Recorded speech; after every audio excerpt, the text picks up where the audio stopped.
നമസ്കാരം. ഇനി നേതാവാകാൻ വെറും ജനസ്വാധീനമോ പ്രസംഗ വൈഭവമോ മാത്രം പോരാ. കൃത്യമായി പഠിച്ച് പരീക്ഷയും പാസ്സാകേണ്ടതുണ്ട്. കേൾക്കുമ്പോൾ കൗതുകം തോന്നാമെങ്കിലും ഇന്ത്യൻ രാഷ്ട്രീയത്തിൽ വലിയൊരു മാറ്റത്തിന് BJP ഇപ്പോൾ തുടക്കം കുറിച്ചുകൊണ്ടിരിക്കുകയാണ്. വരാനിരിക്കുന്ന ലോക്സഭാ തെരഞ്ഞെടുപ്പിന് മുന്നോടിയായി പാർട്ടി നേതാക്കളുടെ അറിവും നേതൃപാടവവും അളക്കാൻ കടുത്ത പരീക്ഷണങ്ങളുമായി BJP രംഗത്തെത്തിയിരിക്കുന്നു. രാഷ്ട്രീയ സംഘടനകൾ സാധാരണയായി നടത്തുന്ന റാലികളിൽ നിന്നും പ്രകടനങ്ങളിൽ നിന്നും വളരെ വ്യത്യസ്തമായി അടിമുടി കോർപ്പറേറ്റ് ശൈലിയിലേക്ക് പാർട്ടി മാറുന്നതിന്റെ കൃത്യമായ സൂചനയാണിത്. ഒരു രാഷ്ട്രീയ പാർട്ടിയിൽ നേതാവാകാൻ എന്താണ് യോഗ്യത? വർഷങ്ങളായുള്ള പ്രവർത്തന പാരമ്പര്യം, ജനങ്ങൾക്കിടയിലുള്ള സ്വാധീനം, അല്ലെങ്കിൽ മികച്ച രീതിയിൽ പ്രസംഗിക്കാനുള്ള കഴിവ്. ഇതൊക്കെയാണ് നമ്മൾ സാധാരണയായി കണ്ടുവരാറുള്ളത്, അല്ലെ? എന്നാൽ BJPയിൽ ഇനി ഇതുകൊണ്ട് മാത്രം കാര്യങ്ങൾ അങ്ങനെ നടക്കില്ല. സംഘടനയെ കുറിച്ച് വ്യക്തമായ ബോധ്യമുള്ള, കാലത്തിനനുസരിച്ച് മാറാൻ തയ്യാറുള്ള മികച്ച നേതാക്കളെ വളർത്തിയെടുക്കുക എന്ന ലക്ഷ്യത്തോടെ സംസ്ഥാന BJPയിൽ പ്രത്യേക നേതൃത്വ ക്ലാസും പരീക്ഷയും നടത്താൻ തീരുമാനിച്ചിരിക്കുകയാണ്. സംസ്ഥാന അധ്യക്ഷൻ രാജീവ് ചന്ദ്രശേഖരന്റെ നിർദ്ദേശപ്രകാരമാണ് പ്രശിക്ഷൺ ശിബിരം എന്ന് പേരിട്ടിരിക്കുന്ന ഈ ക്യാമ്പ് സംഘടിപ്പിക്കുന്നത്. ബൂത്ത് തലം മുതൽ താഴെത്തട്ടിലുള്ള ഭാരവാഹികൾ മുതൽ ഉന്നത നേതാക്കൾ വരെ ഈ പഠന ക്ലാസ്സിലും അതിനുശേഷമുള്ള പരീക്ഷയിലും പങ്കെടുക്കാൻ നിർബന്ധിതരാണ്. കൂടാതെ പരീക്ഷ പാസ്സാകുന്നതും നിർബന്ധമാണ്. തോറ്റാൽ ചിലപ്പോൾ കസേര തെറിക്കുന്ന അവസ്ഥയാണ് ഇപ്പോൾ വന്നു ചേർന്നിരിക്കുന്നത്. എന്തുകൊണ്ടാണ് BJP ഇപ്പോൾ ഇത്തരം ഒരു കടുത്ത തീരുമാനത്തിലേക്ക് നീങ്ങുന്നത് എന്നായിരിക്കുമല്ലേ നമ്മൾ ചിന്തിക്കുന്നത്. അതിനു പിന്നിൽ വ്യക്തമായ രാഷ്ട്രീയ തന്ത്രങ്ങളാണുള്ളത്. പരമ്പരാഗത രാഷ്ട്രീയ ശൈലിയിൽ നിന്നും മാറി കൂടുതൽ പ്രൊഫഷണൽ ആയ ഒരു പാർട്ടി സംവിധാനം കെട്ടിപ്പടുക്കുകയാണ് രാജീവ് ചന്ദ്രശേഖരന്റെ ലക്ഷ്യം. സംസ്ഥാനത്തെ 280 മണ്ഡല അടിസ്ഥാനങ്ങളായി ക്രമീകരിക്കുന്ന ഈ ക്യാമ്പുകളിൽ രാഷ്ട്രീയ സംഘടനാ ക്ലാസുകൾക്ക് പുറമെ കാലത്തിനനുസരിച്ചുള്ള ഡിജിറ്റൽ സാക്ഷരതാ പരിശീലനവും നേതാക്കൾക്ക് നൽകുന്നതായിരിക്കും. പാർട്ടിയുടെ ഔദ്യോഗിക മൊബൈൽ ആപ്പ് കൈകാര്യം ചെയ്യാനും അതിൽ വിവരങ്ങൾ കൃത്യമായി അപ്ലോഡ് ചെയ്യാനും എല്ലാ നേതാക്കളെയും പ്രാപ്തരാക്കുകയാണ് ഇതിലൂടെ ലക്ഷ്യമിടുന്നത്. ഡിജിറ്റൽ യുഗത്തിൽ സാങ്കേതിക വിദ്യയിൽ പിന്നോക്കം നിൽക്കുന്ന നേതാക്കളെ കൈപിടിച്ചുയർത്താനും ക്ലാസുകളിൽ പഠിപ്പിച്ച കാര്യങ്ങൾ നേതാക്കൾ എത്രത്തോളം സ്വായത്തമാക്കിയെന്ന് വിലയിരുത്താനുമാണ് ക്ലാസുകൾ ഒടുവിൽ പരീക്ഷയും നടപ്പിലാക്കുന്നത്. ഈ പ്രശിക്ഷൺ ശിബിരം കേവലം ഒരു സാധാരണ പാർട്ടി സ്റ്റഡി ക്ലാസ് മാത്രമല്ല. ഇതിന് കൃത്യമായ ഘടനയുണ്ട്. 3 പ്രധാന മേഖലകളിലാണ് നേതാക്കൾക്ക് പരിശീലനവും പരീക്ഷയും നേരിടേണ്ടി വരുന്നത്. ഒന്നാമത്തേത് രാഷ്ട്രീയവും പ്രത്യയശാസ്ത്രപരവുമായിട്ടുള്ള അറിവാണ്. പാർട്ടിയുടെ ചരിത്രം, അതിന്റെ അടിസ്ഥാന തത്വങ്ങൾ, കേന്ദ്ര സർക്കാരിന്റെ പ്രധാന പദ്ധതികൾ എന്നിവയെ കുറിച്ച് എല്ലാ നേതാക്കൾക്കും കൃത്യമായ ധാരണ ഇവിടെ ഉണ്ടായിരിക്കണം. പലപ്പോഴും താഴെത്തട്ടിലുള്ള നേതാക്കൾക്ക് കേന്ദ്ര പദ്ധതികളെ കുറിച്ച് വ്യക്തമായ അറിവില്ലാത്തത് വികസന കാര്യങ്ങൾ ജനങ്ങളിലേക്ക് എത്തിക്കുന്നതിന് തടസ്സമാകുന്നു എന്ന കണ്ടെത്തലിനെ തുടർന്നാണ് ഇങ്ങനെ ഒരു കാര്യം മുന്നോട്ട് വെച്ചിരിക്കുന്നത്. രണ്ടാമത്തെ കാര്യം എന്ന് പറയുന്നത് സംഘടനാ പാടവമാണ്. ഒരു ബൂത്ത് എങ്ങനെ നിയന്ത്രിക്കണം, വോട്ടർമാരുമായി എങ്ങനെ നിരന്തരം സമ്പർക്കം പുലർത്തണം, പാർട്ടിക്കുള്ളിലെ ആഭ്യന്തര പ്രശ്നങ്ങൾ എങ്ങനെ പരിഹരിക്കണം തുടങ്ങിയ പ്രായോഗികമായ കാര്യങ്ങളാണ് രണ്ടാമത്തെ ഈ വിഷയത്തിൽ പഠിപ്പിക്കുന്നത്. മൂന്നാമത്തേതും ഏറ്റവും പ്രധാനപ്പെട്ടതുമായ മേഖല ഡിജിറ്റൽ സാക്ഷരത എന്നതാണ്. ഇന്നത്തെ കാലത്ത് സോഷ്യൽ മീഡിയയും ഡിജിറ്റൽ പ്ലാറ്റ്ഫോമുകളും ഉപയോഗിക്കാതെ ഒരു രാഷ്ട്രീയ പാർട്ടിക്ക് മുന്നോട്ട് പോകാൻ കഴിയില്ല എന്ന കാര്യം എല്ലാ പാർട്ടികൾക്കും അറിയാവുന്നതാണ്. സ്മാർട്ട് ഫോൺ ഉപയോഗിക്കാൻ അറിയാത്ത, പാർട്ടിയുടെ ഔദ്യോഗിക ആപ്പ് കൈകാര്യം ചെയ്യാൻ മടിക്കുന്ന നേതാക്കൾക്ക് ഈ ക്യാമ്പ് കനത്ത വെല്ലുവിളി തന്നെയാകും ഉണ്ടാക്കുക.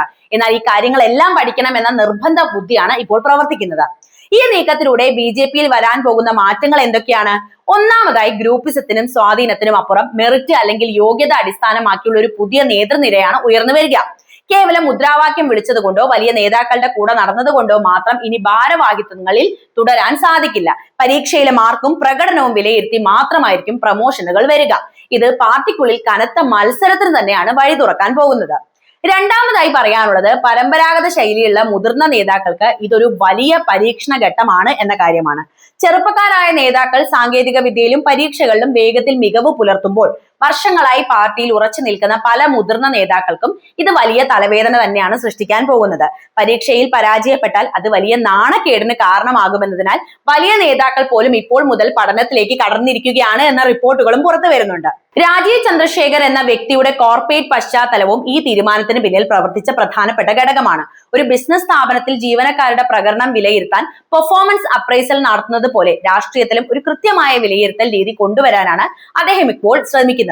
ലോക്സഭാ തെരഞ്ഞെടുപ്പ് വരാനിരിക്കുന്ന സാഹചര്യത്തിൽ ഓരോ വോട്ടും ഏറെ നിർണായകമാണ്. താഴെത്തട്ടിൽ കൃത്യമായ അറിവും സാങ്കേതിക തികവുമുള്ള നേതാക്കൾ ഉണ്ടെങ്കിൽ മാത്രമേ വോട്ടർമാരെ സ്വാധീനിക്കാൻ കഴിയൂ എന്ന് BJP നേതൃത്വം മനസ്സിലാക്കുന്നുണ്ട്. അതുകൊണ്ട് തന്നെയാണ് ഇത്തരം പുതിയ കാര്യങ്ങൾ അവർ അവതരിപ്പിക്കുന്നത്. ഈ ഡിജിറ്റൽ പരിശീലനം പാർട്ടിക്ക് നൽകുന്ന മേൽക്കൈ ചെറുതൊന്നുമല്ല. ഓരോ മണ്ഡലത്തിലെയും ബൂത്തുകളിലെയും ദൈനംദിന പ്രവർത്തനങ്ങൾ, വോട്ടർമാരുടെ വിവരങ്ങൾ എന്നിവ കൃത്യമായി പാർട്ടിയുടെ ഔദ്യോഗിക ആപ്പിൽ അപ്ലോഡ് ചെയ്യുന്നതിലൂടെ കേന്ദ്ര സംസ്ഥാന നേതൃത്വങ്ങൾക്ക് കാര്യങ്ങൾ തത്സമയം വിലയിരുത്താൻ ഇവിടെ സാധിക്കുന്നുണ്ട്. എവിടെയൊക്കെയാണ് പാർട്ടി പിന്നിൽ നിൽക്കുന്നത്, എവിടെയാണ് കൂടുതൽ ശ്രദ്ധ കേന്ദ്രീകരിക്കേണ്ടത് എന്നീ കൃത്യമായ ഡാറ്റയുടെ അടിസ്ഥാനത്തിൽ തീരുമാനിക്കാനും ഇത് സഹായിക്കും. എന്തായാലും ഈ പരിഷ്കാരം പാർട്ടിക്കുള്ളിൽ വലിയ ചർച്ചകൾക്കും ചില എതിർപ്പുകൾക്കും കാരണമായിട്ടുണ്ട് എന്ന് നമ്മൾ മനസ്സിലാക്കണം. ഞങ്ങൾ വർഷങ്ങളായി വെയിലും മഴയും ഏറ്റ് പാർട്ടിക്ക് വേണ്ടി പ്രവർത്തിച്ചവരാണ്, ഞങ്ങളെ അളക്കാൻ ഇനി പരീക്ഷയാണോ മാനദണ്ഡം എന്ന ചോദ്യം ചില കോണുകളിൽ നിന്ന് ഉയർന്നു വന്നു കഴിഞ്ഞിട്ടുണ്ട്. രാഷ്ട്രീയം എന്നത് പുസ്തകം വായിച്ച് പരീക്ഷ എഴുതുന്ന ഒന്നല്ല എന്ന് മനസ്സിലാക്കണം. മറിച്ച് ജനങ്ങൾക്കിടയിൽ ജീവിച്ച് പഠിക്കേണ്ടതാണ് എന്ന വാദവും ശക്തമാണ്. എന്നാൽ കാലം മാറുമ്പോൾ രാഷ്ട്രീയ പ്രവർത്തന ശൈലിയും മാറണമെന്ന കർശന നിലപാടിൽ തന്നെയാണ് ഔദ്യോഗിക നേതൃത്വം ഈ പദ്ധതിയെ മുന്നോട്ട് കൊണ്ടുവരുന്നത്. ഇന്ത്യൻ രാഷ്ട്രീയ ചരിത്രത്തിൽ ഇതൊരു പുതിയ ഘട്ടം തന്നെയാണ്. ഒരു കേഡർ പാർട്ടി എന്ന നിലയിൽ BJPക്ക് ഇത്തരം കർശനമായ അച്ചടക്ക നടപടികൾ നടപ്പിലാക്കാൻ എളുപ്പവുമാണ്. എന്നാൽ ഇത് വരാനിരിക്കുന്ന തെരഞ്ഞെടുപ്പിൽ പാർട്ടിക്ക് എത്രത്തോളം ഗുണം ചെയ്യുമെന്നത് കണ്ടറിയണം.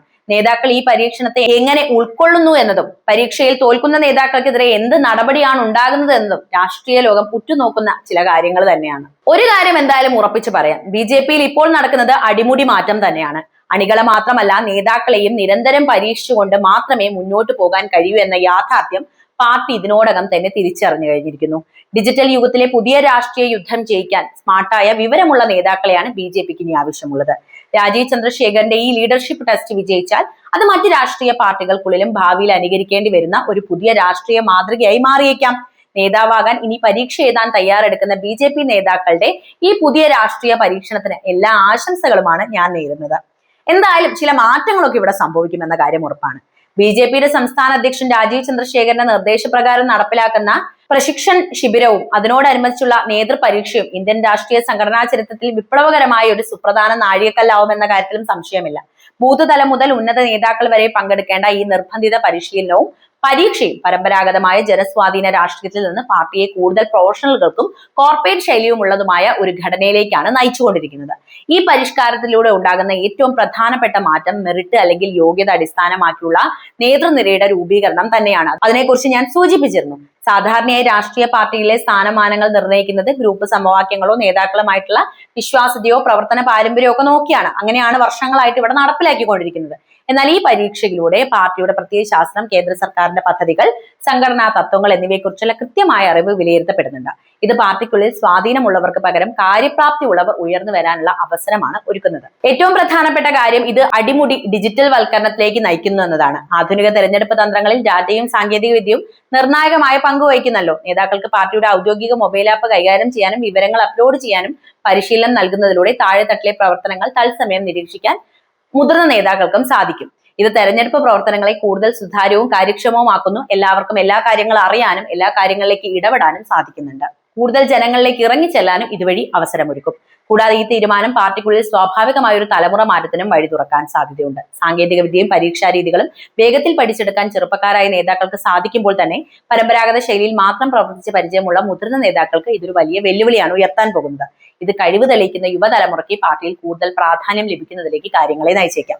യുവതലമുറ വന്നാൽ ചിലപ്പോൾ BJPക്ക് വലിയ അവസരങ്ങളാണ് തുറക്കാൻ പോകുന്നത്. ചുരുക്കി പറഞ്ഞാൽ രാഷ്ട്രീയത്തെ കേവലം മുദ്രാവാക്യം വിളികൾ ഒതുക്കാതെ ഉത്തരവാദിത്തമുള്ള ഒരു പ്രൊഫഷണൽ വ്യവസ്ഥയാക്കി മാറ്റാനാണ് BJP ഇപ്പോൾ ശ്രമിച്ചുകൊണ്ടിരിക്കുന്നത്. പരമ്പരാഗത നേതാക്കൾക്കിടയിൽ ഇത് ചില അസ്വാരസ്യങ്ങൾ ഉണ്ടാക്കാമെങ്കിലും വരാനിരിക്കുന്ന ലോക്സഭാ തെരഞ്ഞെടുപ്പിനെ കൂടുതൽ കൃത്യതയോടെയും സാങ്കേതിക തികവോടും കൂടി നേരിടാൻ ഈ ലീഡർഷിപ്പ് ടെസ്റ്റ് പാർട്ടിയെ പ്രാപ്തമാക്കുമെന്ന് തന്നെയാണ് വിലയിരുത്തലുകൾ വരുന്നത്. അപ്പോൾ BJP ഒരുക്കുന്ന പുതിയ തന്ത്രത്തെക്കുറിച്ച് നിങ്ങൾക്ക് എന്താണ് പറയാനുള്ളത്? രാജീവ് ചന്ദ്രശേഖർ മുന്നോട്ട് വെച്ച ഈ പദ്ധതിയെ നിങ്ങൾ അനുകൂലിക്കുന്നുണ്ടോ അല്ലെങ്കിൽ പ്രതികൂലിക്കുകയാണോ? നിങ്ങളുടെ അഭിപ്രായം അറിയാൻ എനിക്ക് താല്പര്യമുണ്ട്. എന്ത് തന്നെയായാലും കമന്റ് ബോക്സിൽ എഴുതുക. വീഡിയോ ഇഷ്ടമാവുകയാണെങ്കിൽ ലൈക്ക് ചെയ്യാനും ഷെയർ ചെയ്യാനും ചാനൽ സബ്സ്ക്രൈബ് ചെയ്യാനും ശ്രദ്ധിക്കണേ. നന്ദി.